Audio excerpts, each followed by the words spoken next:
If your job at a healthcare facility includes disinfecting against viruses, you know prevention is the best medicine. And maintaining healthy spaces starts with a healthy cleaning routine. Grainger's world-class supply chain helps ensure you have the quality products you need when you need them. From disinfectants and cleaning supplies to personal protective equipment, so you can help deliver a clean bill of health. Call 1-800-GRAINGER, click Grainger.com, or just stop by. Grainger, for the ones who get it done.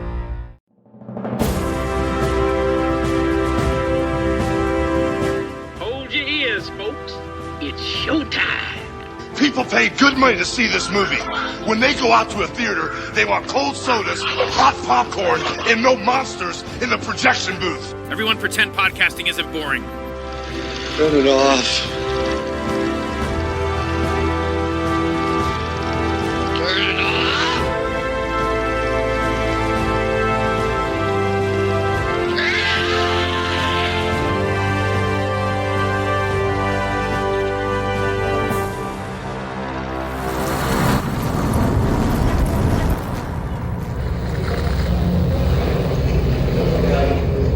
Would you describe yourself as someone with an open mind? To a point. I want you to look at that wall. Tell me what you see. I believe there is a small hole in the wall. This anomaly is your research subject. I need you to observe this hole. Scrutinize it. If something abnormal occurs, it's you who will define and report it.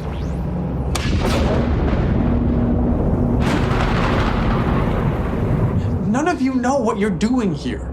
Okay, this is insane and dangerous. Nobody is going to abandon you here.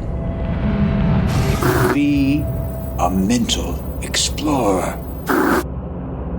Chart the neglected waters of your subconscious, and then maybe, just maybe, you'll figure it all out.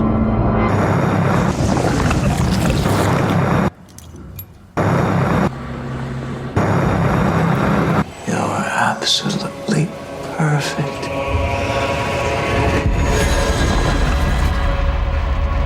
We will change together.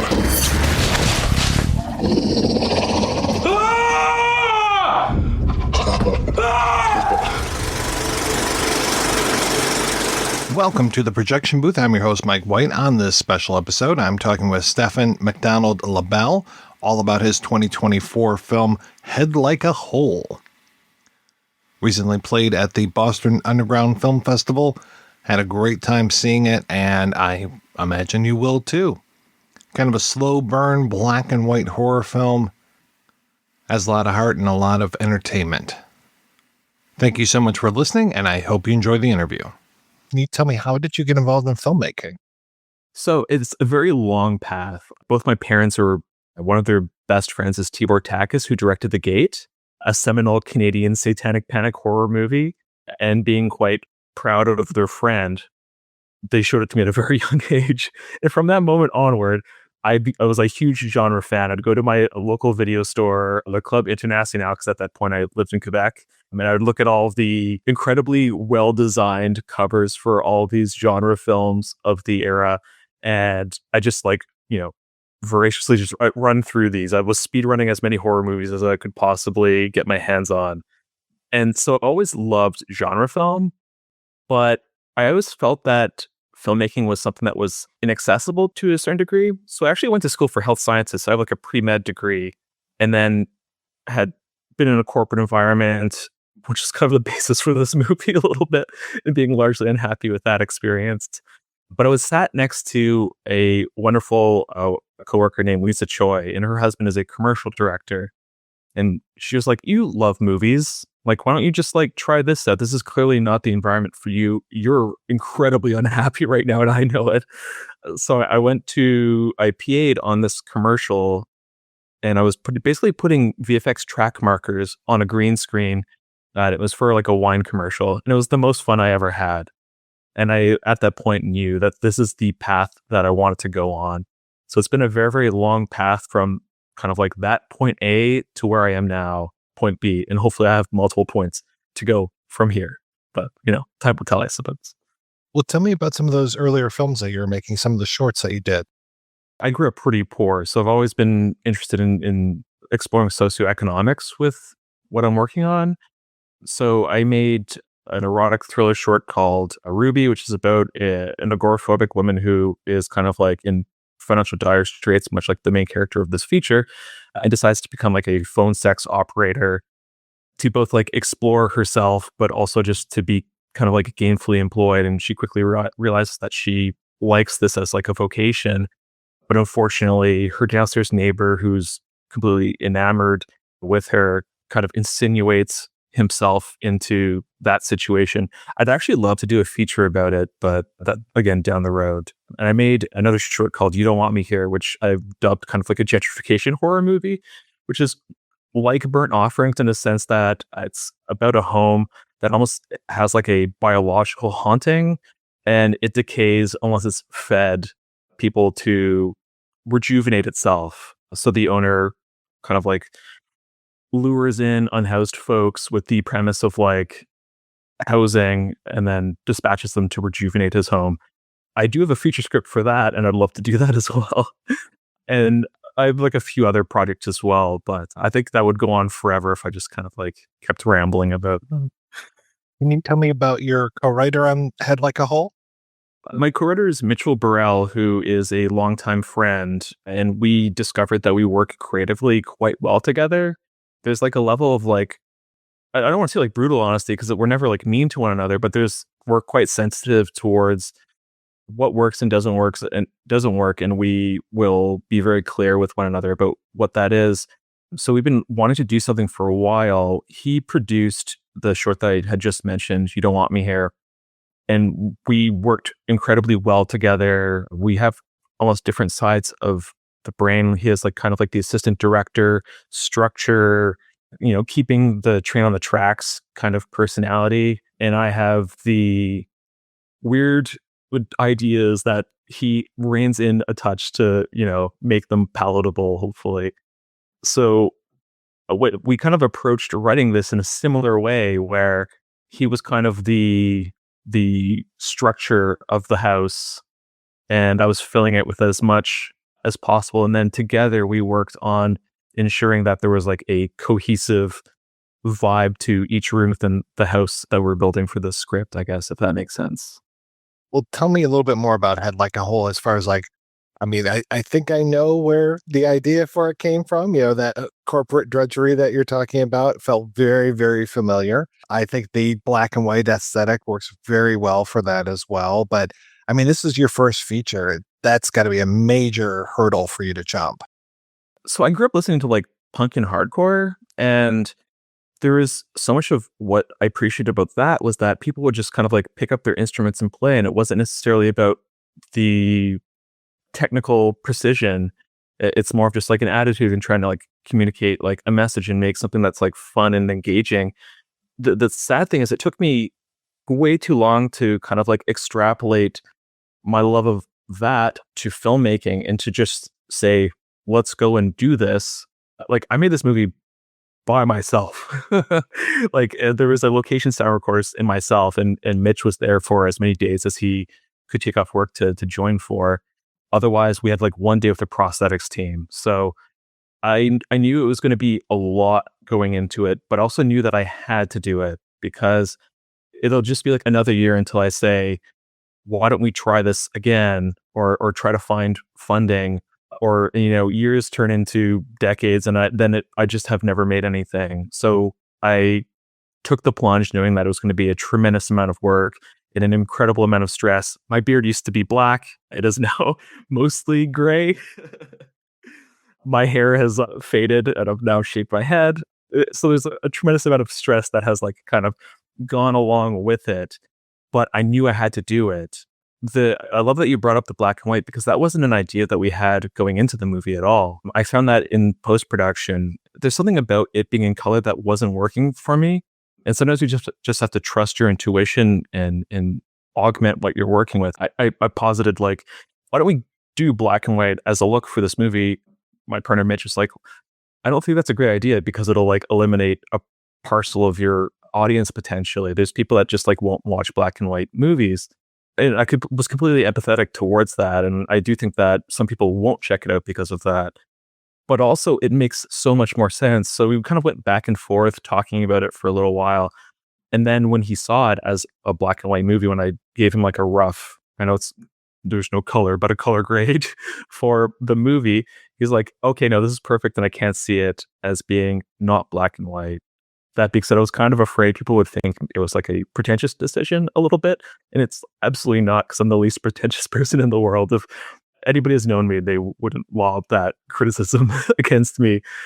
It just made it feel otherworldly. Like there's a certain kind of like junk 50s sci-fi aspect to this that I think, junk, I mean like in the most nice way possible. I don't mean that derisively at all.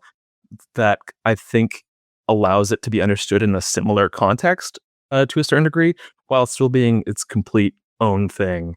I don't know how you feel about that. Did I miss anything in my long-winded response? No, I don't think so. I mean, it's just every movie gets made a different way, and I'm always curious as far as how that way gets done. And yeah, I love this whole DIY aesthetic where it's like, yeah, pick up the camera, let's go. That also presents its own challenges as far as, all right, scheduling. Like when it comes to your actors, like how do you find your actors and how do you deal with them as far as, is it one of these like, okay, we're shooting this weekend, make sure you come by, but get your white shirt on. That's not too far away from what happened, to be completely honest. The major difference is, so we shot in a week straight, like 7 days in a row. And kind of a mistake, because I think the second day, I haven't told anybody this. You're the first person I've told that. At the end of the second day, I was like, oh my God, I made a mistake. I'm wasting everybody's time. This is off the rails and it's not going to work. I didn't tell Mitch this. I kept it to myself. I didn't want to burden anybody with my fear that this was going to be an absolute dumpster fire. But to get back to the actors, like Mitch, who is the producer who plays a very like small role of a mostly silent kind of like auditor of the situation that the characters have found themselves in, I knew he would be available, would be able to take off X amount of like vacation days to fulfill his role. James only needed, who's our cold open character. He plays the first researcher, even though he's not necessarily the first, but in the context of the movie, he's the first researcher. I did that in like an hour in my spare time. And then we have Jeff MacDonald, who plays Emerson, who's the kind of like overlord, main boss of the job that the main character Asher has found himself in. He's from LA, so we did a casting call for that role, and we'd gotten some traction from some good people in like Ontario, which would have been great. We would have saved us having to like pay for a plane ticket for somebody when have no money whatsoever to do this. But most of the individuals who responded could only do like, I can only shoot on the weekends, like basically what you had said, like, oh, did you shoot on the weekends? They couldn't do kind of like the format that we had wanted to shoot it in. And then Jeff was just the most, as soon as he did a line read, when we did our interview with him, it was just it felt perfect. There wasn't anything that I wanted to change. He came from stage acting, so I knew that this movie is like wall-to-wall dialogue, which, is a testament to his ability to be able to contain, or his ability to memorize so much dialogue and just be able to deliver in the short, truncated shooting period that we had with him. And then we, of course, have Eric Hansen, who plays Sand, who's the kind of the facilities manager, which is a funny title for somebody who is taking care of a bungalow with an ominous a hole in the basement that needs to be measured. He was able to kind of like take as much time off as were required for shooting. So it was just basically a lot of friends getting together to make this thing, who had the flexibility to do so. And then Jeff MacDonald, who flew out and just stayed with me while we were shooting. This is a situation where we didn't have PAs, so everybody was like, it was just us. So people had to self-drive to set. Normally, say like in Jeff's case, in a normal movie, they would shoot their scenes, then go off and go back. But like nobody could drive him, so we would just have to like hang out at the house while we're shooting the rest of the material that we've scheduled for the day. Which, hats off. Thank you for not being super frustrated, Jeff MacDonald. If you listen to this, it was very, very kind of you to not make us feel like we were stupid. And I work professionally as like an editor, so I know pretty well what can cut together. So it just allowed us to move at such a quick clip that you don't really get to do with more traditional types of productions, I guess. You talked about that moment on the second day where you just thought, this is going to be a disaster. How do you get past that? We had so much invested in it. Like, this movie was made for 13,000 Canadian, 10,000 American, with a big portion of that being our post-production audio, which is a very expensive endeavor. So the actual making of this movie was way less than that. It would have been like, say, we made the movie itself for like 7,000 US. But like, I'm not a well-off person. Like, we Mitch, I don't want to speak to his financial situation, but like, it's a lot of money for us. And I couldn't and I still suffer from imposter syndrome, as you can imagine. I think most creative people think that they don't deserve any attention that they get, and taking compliments is like quite a difficult thing for a lot of folks. So you kind of just have to like swallow that feeling a little bit and keep going forward and understand and try to take like all of the negative moments that can occur on set in stride. For example, thankfully nobody's come out saying they've noticed this yet, but our final sequence in our movie, keeping it spoiler free, but it relies on a prosthetics team coming in to do work on it was our last day of shooting, knowing that it was going to be a tremendous mess. So we don't want to have to like clean it up and then be shooting in there the next day. It would just have been too much work. They canceled on us the night before we were supposed to shoot. And we have Jeff MacDonald, who's going to be flying back after this, that we can't fly back for his scene. And he's a crucial component of this final scene. At that moment, I basically just I asked everybody, I'm like, I'm going to take 15 minutes to myself. I'm just going to go and think about what's just happened and decide what to do. And it dramatically changed what our final sequence was going to be, because the prosthetics could now have no overlap with Jeff MacDonald's character in this sequence. So all of my ideas were essentially gone, and I just had to reinterpret the final scene in a different way.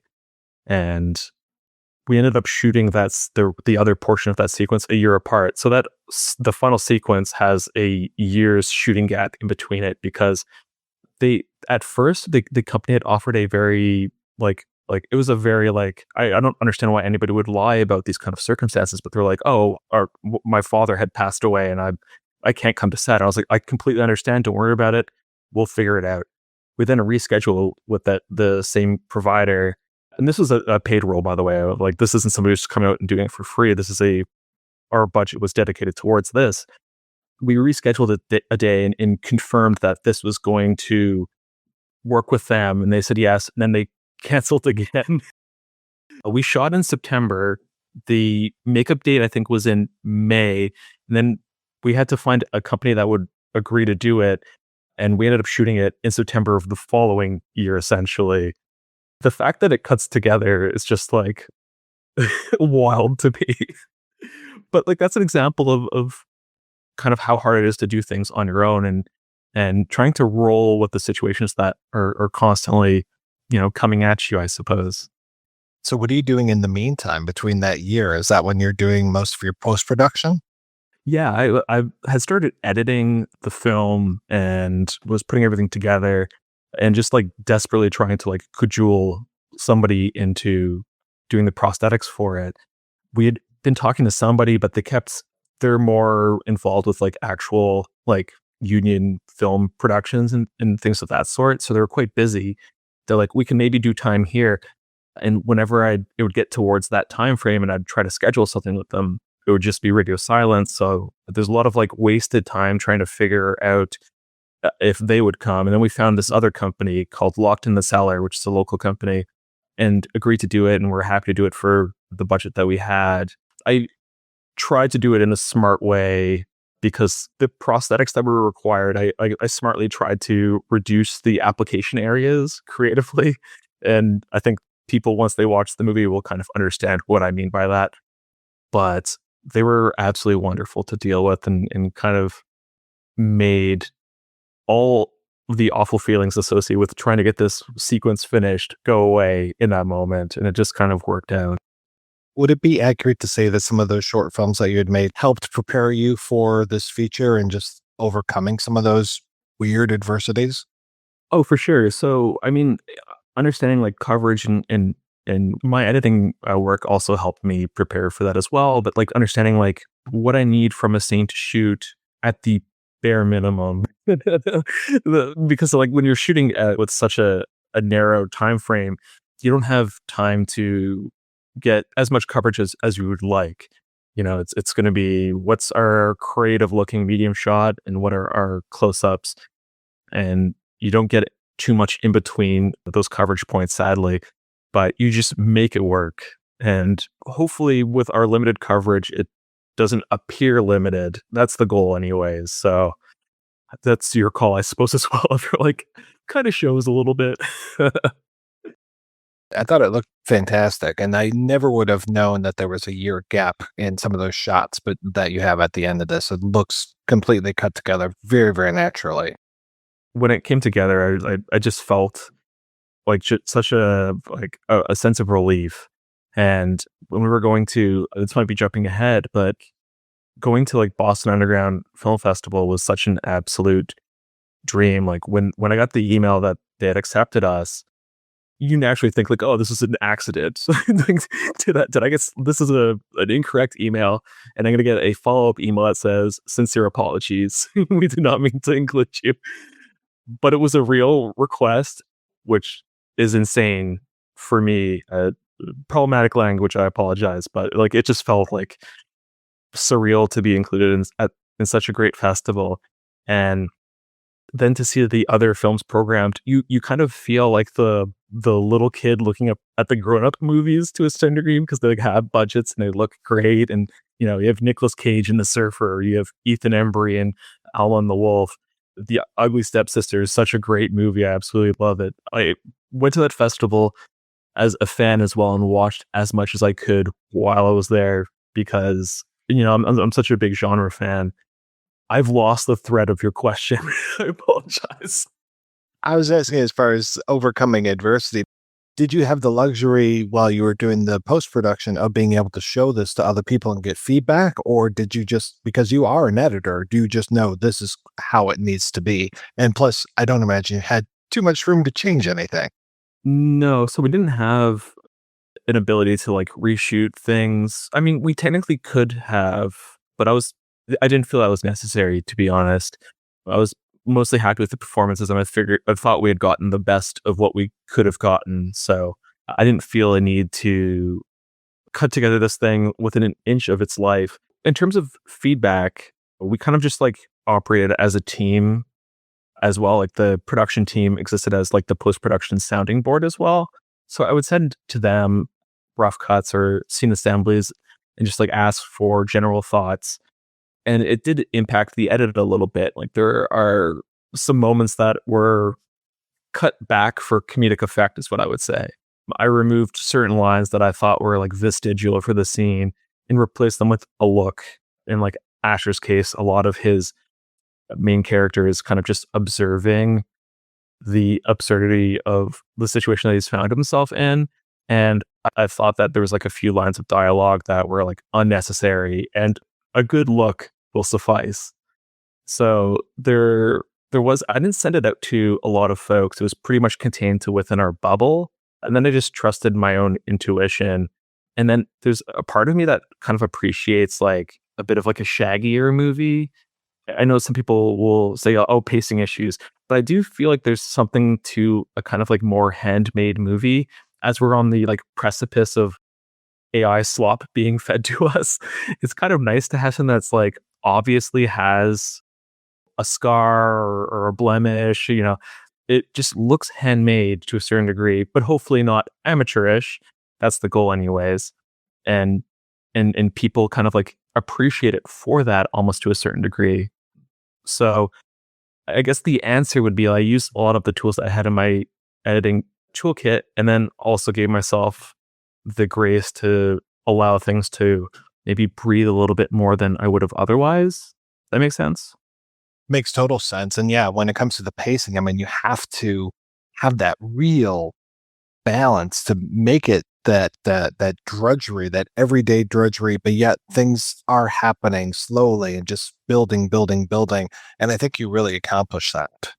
Thank you so much. One of the major challenges was that this isn't a movie about resistance. So Steve's character, Asher, isn't active, which most screenwriters are like, how is the character activating in this scene? What are they doing? The audience is to see them like activating all the time, pushing the story forward. And I wanted most of the movie to happen to him. And at a certain point, he's being paid well and taking up residence in a home so he doesn't have to pay rent. He's more than well off at a certain point and could leave, but chooses to stay because it's comfortable. He's a very inactive character, and I wanted it to still feel somehow exciting to the audience. And I thought that was quite a hurdle to get over. But as we were putting together the movie, I was like, I think this works. Whether or not it ultimately works will be the audience's decision. So we'll see. Yeah, I think it totally works. It reminded me of some of the best parts of like Lost, or I haven't watched Severance, but just from what the feel of Severance I get, but especially that whole theme in Lost of Desmond with the numbers that he has to punch in, and he has no idea what is going on with that, but he has to do it, and it has to be done at the same time every day. And just that type of what is this, as well as the monotony of that kind of thing. I think that really comes out in Head Like a Hole. Yeah, Severance came out, I think, either before or after we shot. The script's finished and we shot, and then the season came out, and I was like, this is exactly the vibe of like what I would look for in a TV show. I haven't watched the second season yet, so spoiler free, but I'm looking forward to checking it out. I mean, it felt perfect. Also was a huge fan of Lost as well. I love just a like compelling mystery that we can explore with a story that doesn't ultimately answer everything. It has like more thematic importance than it does strict like narrative importance, I would say, almost. So I mean, that could potentially frustrate some viewers, but I do think that its messaging, I don't think I'm a subtle person. I think I said during our Q&A for the movie at Boston that it's about as subtle as a sledgehammer, a lot of the themes in the movie, which also could potentially turn off some viewers. But I do think there's a lot of different interpretations with how people interact with capitalism in general. I saw a review recently that somebody was comparing it to the environmental impact of working. Like, you wish that you can kind of like work and exist with doing as little damage to the world as possible. I was like, that's such a wonderful like take and reading of the movie that wasn't my intention whatsoever. It was to a certain degree, but not like in an ecological sense. And just to see people reacting to it intelligently with their own readings has been so reaffirming, and has made me feel like I didn't engage in folly for a year of my life putting this together. Was the Boston Underground Film Festival, was that the first time you got to see this with an audience? No, so we premiered at another Hole in the Head, an appropriately titled film festival. It's out in San Francisco. Yeah, I'd submitted there just before their submissions had ended, when we just received our sound mix, and I got an email back like, "Oh my god, I love your movie! Like, can we play it?" And I was like, "Yeah, of course." He didn't realize it was a world premiere, so I think he might have like programmed it up in the festival. We ended up closing the festival, which is very, very cool. But we ended up winning the staff favorite feature out of that festival, which is very, very kind of George and his team. And that was, I think, December of 2024. And then we had submitted to an assortment of like our spring festivals. And so Boston became our East Coast premiere. So what is the next festival for this? It's part of Panic Fest in Kansas City. It's one of the virtual screenings, so I think those are accessible April 3rd to the 6th, if I'm correct. We're going to be at Salem Horror Fest, Saturday, May 3rd at 4:30 p.m. We're really looking forward to that festival because great programming, great folks. They came to Boston and introed my movie there, which I love, like two film communities kind of like high-fiving. It feels like so like warm and welcoming from my perspective. I have to say, like, the Boston crowd is truly like, there's something in the water. It's like the nicest folks with like the most unique like perspective. The response that the crowd gave to this film was with humor, you're always wondering like, oh, what's my success rate going to be with like this crowd? And it was like near 100%. Like it was very reaffirming, very, very kind. Oh, that's wonderful, as it should be, because I know I definitely, clicked with this movie. And I wasn't sure at first. The black and white might have scared me off a little bit, but no, totally didn't. Just kidding. I have no problem with black and white, of course. But yeah, no, that was it. It really clicked with me, and I'm glad that it clicked with the audience as well. That's fantastic. I know, like, you're going to be playing festivals hopefully for a while here. Is there a good place for people to keep up on that schedule and see if it's coming near them? Yeah, so it doesn't have a web presence right now, but I have my personal Instagram, which is Stefan Gallion, which is my first name, Stefan, and the suffix of Evangelion slammed together. Any nerds out there will hopefully understand what that is. And then I also have Terminal Burrower Films, which is my brand, an Instagram for that as well, that will communicate future screenings. Otherwise, I look to the skies, I suppose. We do have distribution for US and Canada, so we will be out in likely early 2026, because we have festivals up until this year. I would love to release on Christmas if we could have, but I think that might be too ambitious. I thought that would have been like very, very funny. But we will have like the usual digital rental period, then the Amazon streaming services, and then end up where all wonderful movies go. Tubi. I love Tubi. Tubi's fantastic. Yes, we will have a physical release. I was very clear with when we were doing our contract negotiations. I'm like, we need to have a physical release, so that will for sure be around for folks who enjoyed the movie. Well, you mentioned a couple scripts that you already have ready. Do you have anything that you're going to start working on soon? Yes. So I made a short called PK, which is about a parapsychologist investigating the veracity of somebody's claims that they have telekinesis. A very like My Dinner with Andre in Hell is kind of the vibe that I was going for with that. So I'm making a feature script that is like very, very different from that, because I filmed that in like a day and put it out. I did all of it in I think like 3 days and put it out as like a Halloween short. So it's like very, very unpolished and not it's not as expansive as I would have liked it to have been. But I'm going to be doing a feature about a similar premise done in a pseudo documentary fashion, because I'm a huge fan of like Punishment Park, like the Peter Watkins movie, like Lake Mungo, like Blair Witch to a certain degree is presented as a documentary until it becomes their edited footage of them in the woods. But if you could imagine a bit more of like the interstitial in situ interviews incorporated, that's kind of the format that it would be. Very similar tone, hopefully very, very funny, and also very, very creepy as well. But it deals with like parasocial relationships and parapsychology that's my go-to explanation for the project. That sounds great. I can't wait to see it. I do have a bunch of scripts. Like, I didn't really want to direct originally. I just wanted to write. So I've been writing since like I was like 25 scripts. So I have like literally I don't want to say a drawer full because they exist on a hard drive, but you kind of know what I mean. Yeah. We don't put things in drawers anymore. I think we just put them in the cloud or put them someplace where hopefully we can find them at some point. The digital ether, yeah. Well, Stefan, thank you so much for your time. This is so great connecting with you and talking with you. Thanks so much for taking the time to talk to me. Like, when you make a no budget movie, you kind of like, you're curious as to like where it will go and like if anybody will care or if anybody will take the time to amplify your voice. So you taking the time to do this means like the world, and I really appreciate it.